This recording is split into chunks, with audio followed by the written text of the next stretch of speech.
Betiko galderie eta askotan, ez teguna oso garbi eukitzen, batzuntzako dana perfumi da, o dana kolonia da. Ondo da hori generalin, fragantzile ez tegu esaten generalin, ez? Bestereko batzutan esatea, baina hemen ez da asko esaten, ni behintzet ez tegu esaten.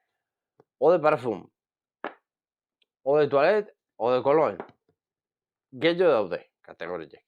Baina hau, eguneko gehi esentzile, baina gehiago ez du, osea, konzentrazio ez da zaiona, hau, asko jota mabidea, baina, sortzi bat edo kalkulalik, eau de toilet, eta eau de cologne, izatea, bost o gutxillo. Eta eau fresh balima, eguneko iru, osea, ematezu, eta ja, mandezuneako ja galdein da. Aukerak, body mist, eta beste mile gauze daude.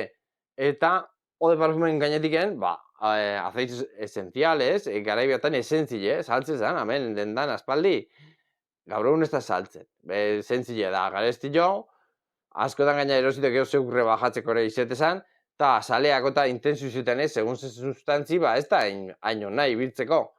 Azkenien, gaur egun ibiltzien esentzilek, eta hori ikusin berko litzek ze konzentratrioetan saltzituen, porque gaur egun kimia alda guztietan dago, eta mila truko daude, baina ibiltzien esentzilek die, kemadoretan daula, infienzuen ordez, kemadore bat erpinita, ambienti sortu, eta zer egin hau dena? Idatzi, eta kaldera gehiago bali mauzketzu, zaiako nahi erantzuten.